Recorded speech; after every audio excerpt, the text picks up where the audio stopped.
Know as Aquino III, trustees of the Roman Magsaysay Award Foundation, distinguished guests, members of the Magsaysay family, fellow awardees, ladies and gentlemen.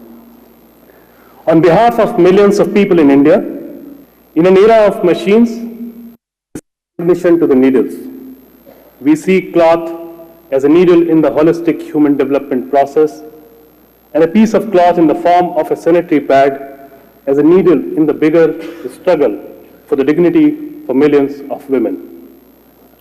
We don't want to change the world. We're ordinary people. We want to improve it first.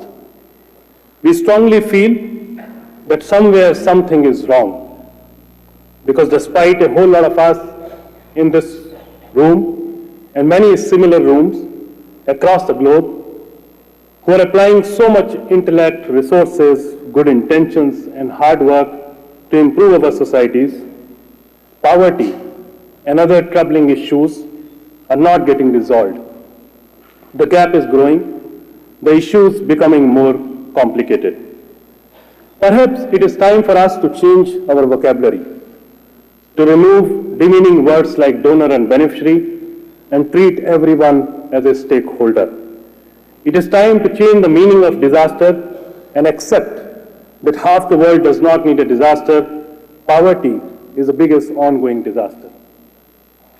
It's time to stop imposing development agendas and policies and listen to the people whom these decisions affect.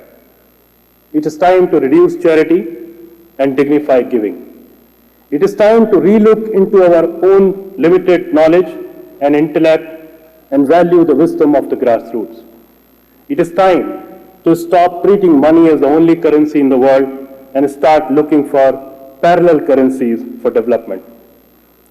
Today, thousands of tons of second-hand material, so far treated worldwide as disaster relief material for charitable objects, constitute our organization's currency. Goon's Cloth for Work invites communities to choose their own problem, whether it is a broken road or a dirty pond, whatever is a real concern, work on that with your wisdom, pay back to the nation in a currency called labor, and you are rewarded in a currency that people of the nation have called material. It is about the barter between these two new currencies, labor and material, creating a new economic model. Maybe somewhere in this process is the genesis of a parallel economy which is not cash-based but trash-based. I hope that when the celebrations around this year's award are over, there will be some people out there from the governments, academia, development sector, research organizations, policy makers, opinion leaders and decision makers who will see this work as a possibility which can turn the tide on the colossal waste we all are facing. The world is a world of volume. The problems are in volume. We do need solutions in volume, and the people who work on those are also needed in volume. No need to have intellectual debates on either or. It is about and. Right now, we do need more and many different solutions. We want to give a copyright for others to copy our ideas. Do copy, replicate, add more wisdom, and take our Goon solution to other nations, geographies, and communities. Let's see what can be achieved with the world's so-called waste. For us, the mission is to grow as an idea and not just as an organization. I do have high hopes from the youth. Even as they are the most troubled with the present, the future is in their hands. In the end, doing good is a collective responsibility, and we all truly want to live in a better world. Thank you for listening and calling us here. I dedicate this beautiful day and this award to my parents up above watching us shining stars, my family, the amazing Goon's team for standing together in the best and worst of times, the volunteers, and the people of my country for being with us. Thank you and Jai Hind. In Kashmir, if you talk about design, we created a beautiful flood channel. And then whole lot of us encroached that, and ultimately last year the entire Srinagar was totally flooded, exactly the same what is happening in Chennai today. The low-lying area, which used to be the water catchment area, now you have high-rise buildings. Look at the way things are happening. We reclaim, we give fancy names, maybe call it Bandra Kurla Camp, complex in Bombay. So my point is that why things are not changing? Why have we accepted the status quo? Why we are not challenging the way we are operating? Why in the country like India we have really accepted poverty as our life? Why in this such beautiful conference most of us are talking on absolute basics? Imagine for the last 17 years we are working on a very, very basic non-issue of clothing. Someone sitting in Pondicherry, Chennai and all are working on very, very basic availability of water. It's been many decades of freedom now. Are our priorities missing? Are we not understanding what are the real issues which are bothering us as a nation? And then as a world, because I think that way India is a beautiful country that at least we accept that we are in a problem, we are in a mess. Most of the countries who are in absolute mess do not even accept that. It's a different issue that we are not working in that effective manner, the way we should have worked. So some slides, although, because I write in Hindi, some slides just to disturb you, to be honest, nothing else, just to bring you close to the reality, and then the story which Ravi wanted me to share. So some of the common notions, when he picked up the bottle of water, to be honest, today that is something which really troubled me like anything. Some of the basic questions which I have been asking in so many, forums, that why the status quo is there, why don't we get angry? Every single black road in India, you end up paying toll tax. Do we ever question that why do I pay toll tax? If you make a road where I can drive at a speed of 100, 150 kilometers, you ask me to pay toll tax, I'm absolutely ready to pay. But 40, 50 kilometers where I can drive, that's my basic right. I have paid taxes for that. How many of us have actually seen in this country the water bill where it is written that this water is meant for washing clothes or washing utensils? So imagine we end up paying for the drinking water, we use it for washing clothes, and end up paying again to buy this bottled water. That's really crazy. That's really painful. Because I think we have really ignored these very, very basic issues, and these have really become big. So some of the notions which I want to break, mostly these are flood areas and the earthquake areas. मैं बांटता रहा प्रसाद मंदिर के भीतर और बाहर कोई गरीब भूख से मर गया. I kept distributing prasad inside the temple, and someone died of hunger outside the temple. What a common thing in so many countries, not only India. कभी फुर्सत मिले तो बैठना देश के बारे में कुछ बात करनी है. When you have time, please sit. We want to talk about the country. Now, where do we stand? Where do we stand today? All these pictures are just 10, 15 years old. I'm not from the last generation. I'm from this generation. And that's my own collection. And that's a routine life. When he said that you need to move out, don't become consultant, I'll prove his point. It's extremely important to move out, do something, instead of just thinking. This country actually does not need thinkers anymore. To be honest, this world does not need thinkers anymore. You have enough of thinkers.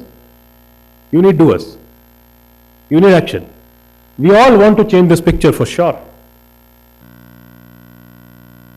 जब खबरें देखते हुए आंखों से आंसू बह निकले तो समझो देश बहुत बुरे दौर में. This is a picture of 2008. This guy actually brings his mother like this from 10 kilometers every 15 days to come to a local hospital. He puts his mother in this basket and then bring her. Why I'm questioning all these things, that many times we all sit and we talk a lot of big things, lot of big solutions.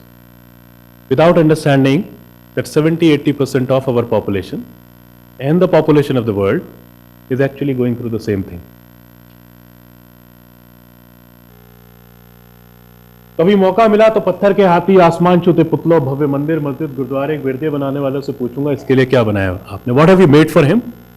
You make the most beautiful airports, the temples, the mosques, the churches. What have you made for him?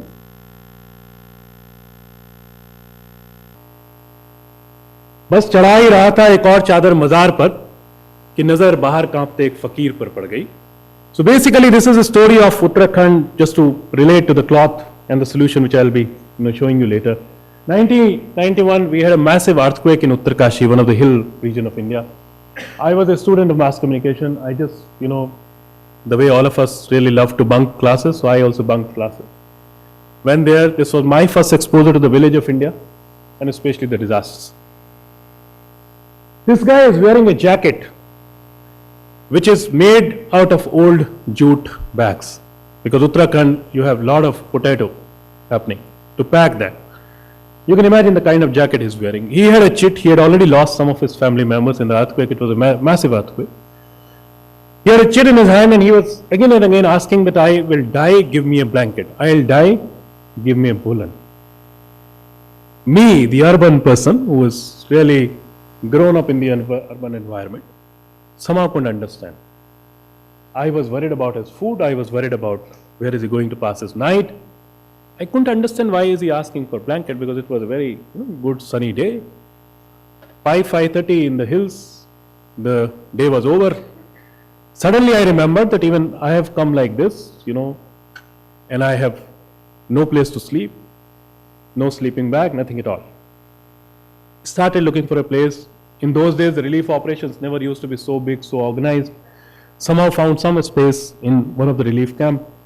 These guys told me that this is a pile of blanket, take as much as you want. I took some blankets on top of me, below me. That particular night in that hilly region in the month of November in a place called Bhatwari, which was pretty cold, somehow that night I realized that why this guy was insisting so much on a piece of blanket. Something which was not an issue for me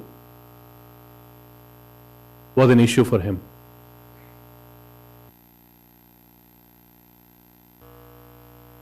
This is extremely important for all of us sitting here. Very blunt talk, but most important. We say ये तो मुझ पर है, मैं इसे कर्ज समझता हूँ या मैंने इसे हक का नाम दे दिया, whether I take it as a debt or I consider it my right. I come from a very average, very honest middle class family of India.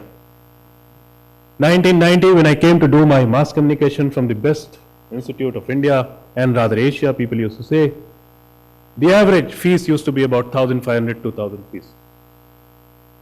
The government must be spending about 1 lakh rupees, 100,000 rupees. I always think that the person who is standing in front of you and talking so big is actually the biggest product of this subsidy of this country. If that fees was 100,000 rupees, I know for 100% that it was absolutely impossible for my parents to afford that. Every single person who is sitting here, who has ever studied in this IIT, any government school, IIM, even the private school, where the land was given to these schools at absolutely zero or minimal cost, is the biggest product of this subsidy of this country. We need to understand that we are under a huge debt. We need to pay back. There is no one who does a social service or CSR. I personally feel that this is our responsibility to pay back. Unfortunately, 10, 15, 20% people like us sit in the rooms and try to think of the solutions. Recently, in one of the lectures, I will not name the institute because that's almost the same condition in so many places. These guys came with a chulha, which is like a smokeless chulha, the smokeless burner. And they were very much worried about the startup capital and, how will we scale up and how will we sell these pieces and all that. Very basic question I asked them, do you know the size of wood? You made a hole where the wood will go. Do you know the size of wood? And these boys, the bright boys who really came through all India competition and all, they were really surprised. Size of the wood? How does it matter, sir? It can always cut in pieces and all that. Without understanding that when you go to Uttarakhand in India, they actually use the entire trunk. When you go to Rajasthan, these are bushes. Sitting in this place, if you design a product and think that villagers will use it, and we are worried about a startup capital to all kind of things, do you think that's the solution? It's an absolute big failure. We, just to show you, and because I picked up a lot of pictures related to water in our work, which we, to be honest, don't realize, but when these kind of things come up, you really segregate those. We work on absolutely non-issue, just to touch upon the subject. Years back, we said that you talk about 3 basic needs of humankind, you say food, cloth and shelter. Suddenly, you ignore the clothing part.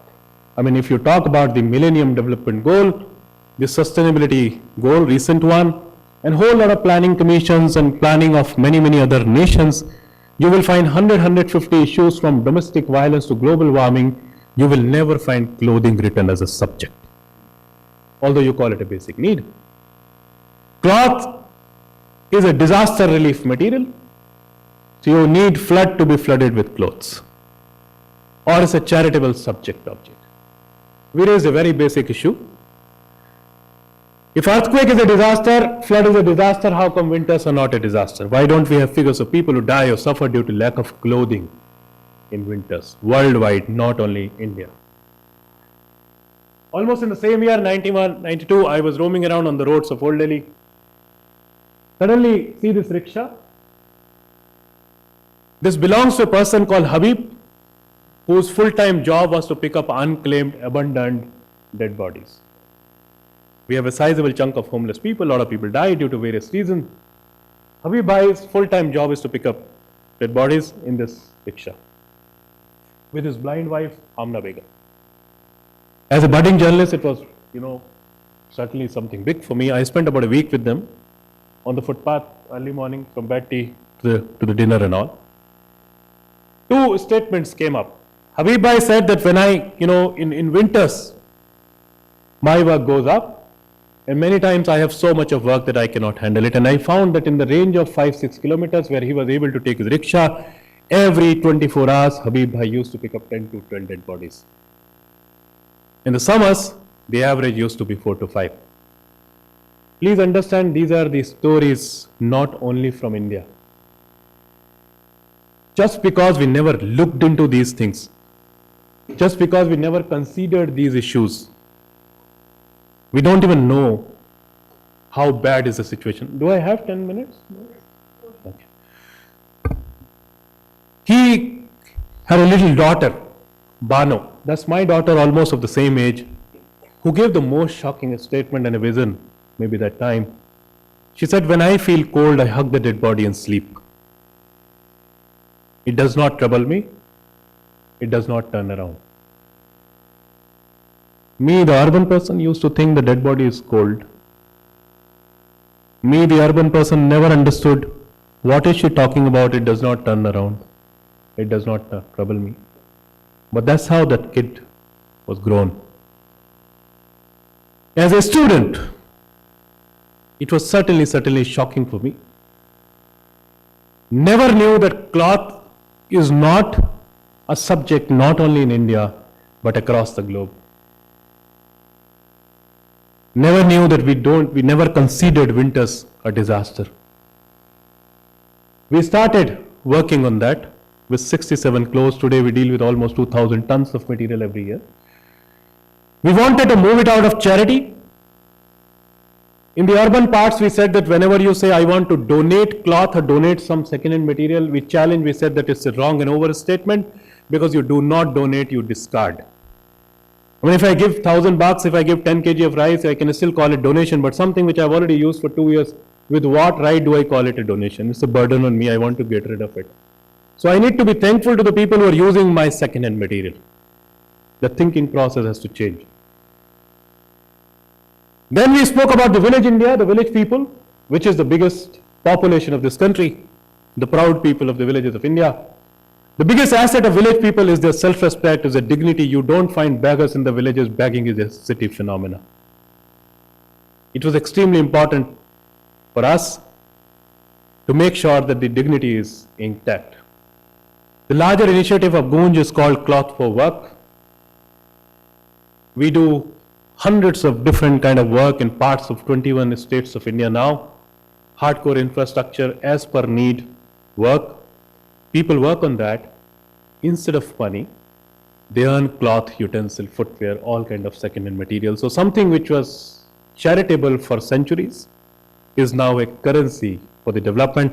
Look at the way how the local wisdom, the local designs, the local resources work and create something so beautiful without using money as a payment mode.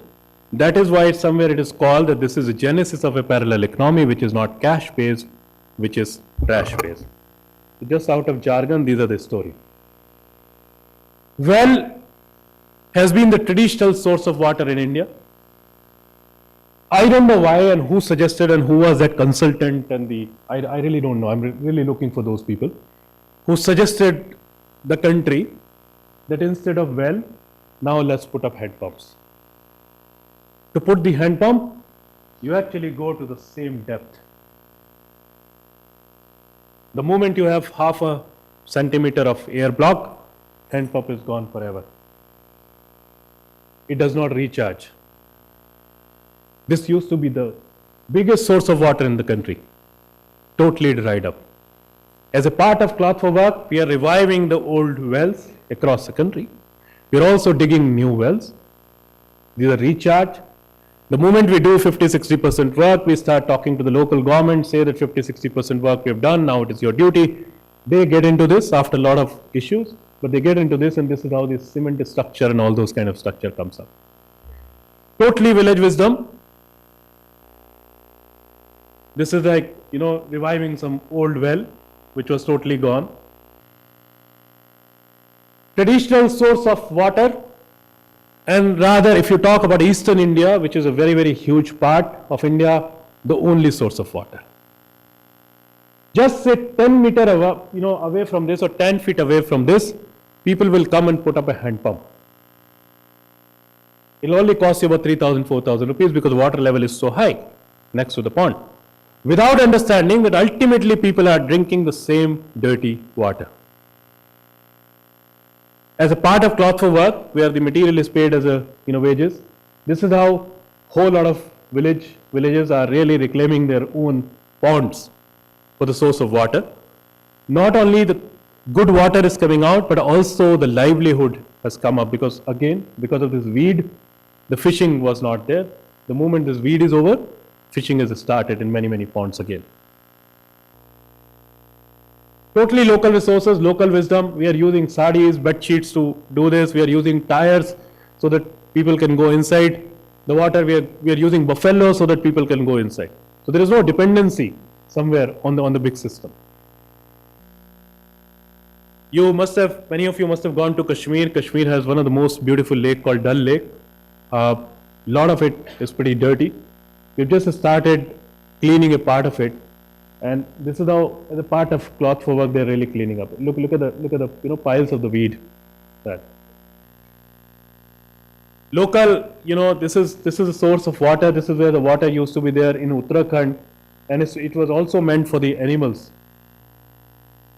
This is one of the most interesting story, which even we didn't know. Right now, we are in the documentation phase of 100 stories of change. So we are actually revisiting the areas where we have gone in the last 16, 17 years, just to understand whether we have made any impact or not. In Sundarbans, which is one of the most beautiful island area of India, in West Bengal, 4 or 5 years back we had planted some trees like this, if you see the picture there. And it is only registered as a plantation exercise in our workbook. We do almost like 1,500, 2,000 such activities in a year. So we just thought it's a small activity.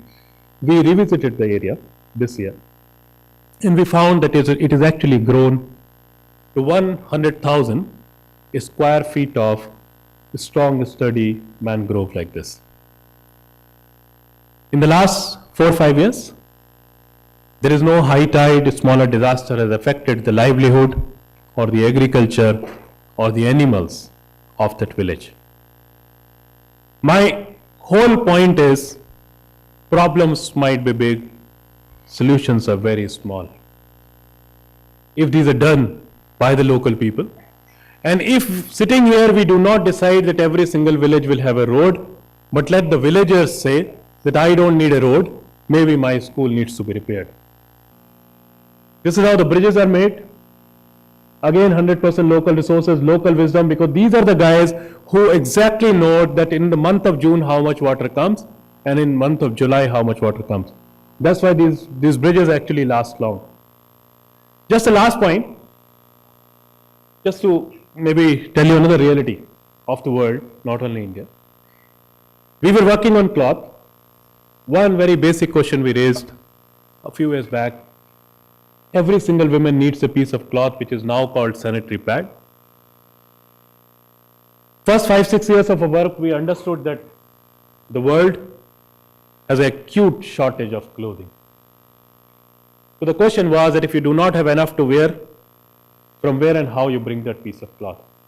Can you imagine that 10 years back, if you go on Google and type sanitary pads, sanitary napkins, sanitary towel, whole lot of cups and tampons will come, not even a single major research in this country or in this part of the world, no major solution, no product. We were surprised and shocked because we thought that this is the area, this part of the world, you have the maximum self-help groups, microfinance, Anganwadis, everywhere the target is women. How come we never spoke about this? Just about a decade back. We started traveling across the country to understand what is the issue. Some of the findings, they use the dirtiest piece of cloth because for them it's a synonym of dirt. They wash it.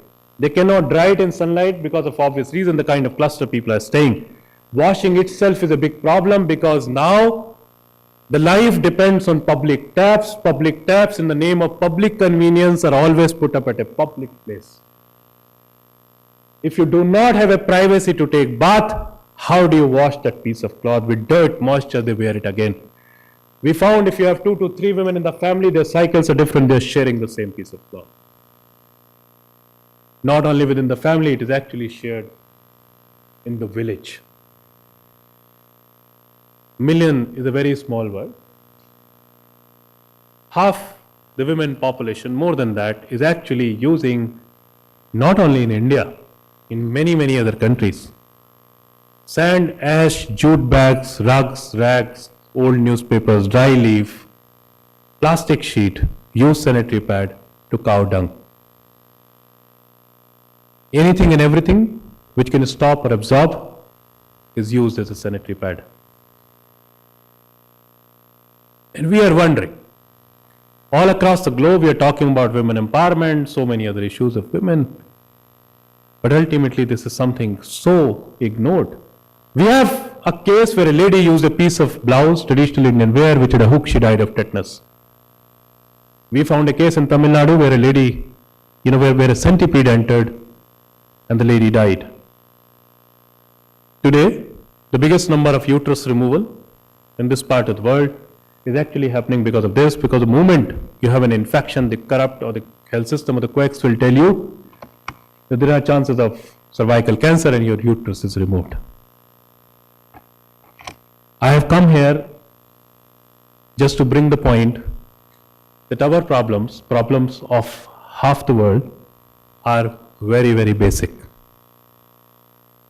We need solutions, we need designs, we need everything very basic. And we need volume of that.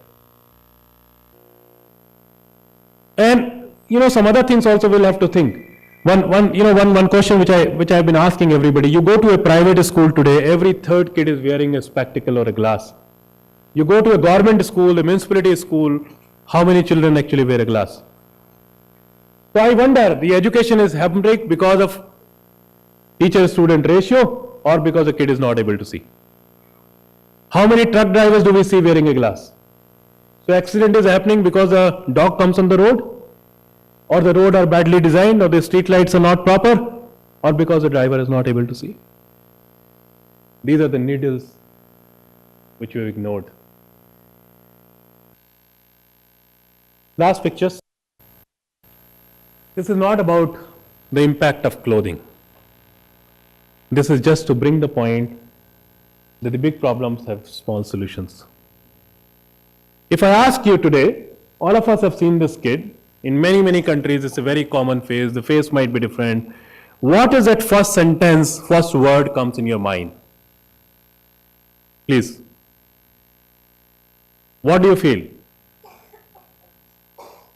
Sorry? Freezing. Starving. Pity. Anxiety, he doesn't know what is going to happen. Poverty. No future. Every single word which is there in our vocabulary and is the negative word is applicable on this kid. What do you say? A pair of cloth, a very simple solution. He is starving. He is hungry. You don't feel pity. There is certain kind of confidence. He might be poor. Look at this. Look at this.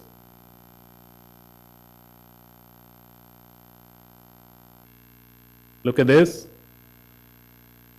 Again, all kind of negative thing. We always will feel that he drinks a lot. He's a laborer. He's mentally not stable. Again, a series of negative words. And suddenly you see a very powerful youth in him. Thank you very much. This is what we're trying to do.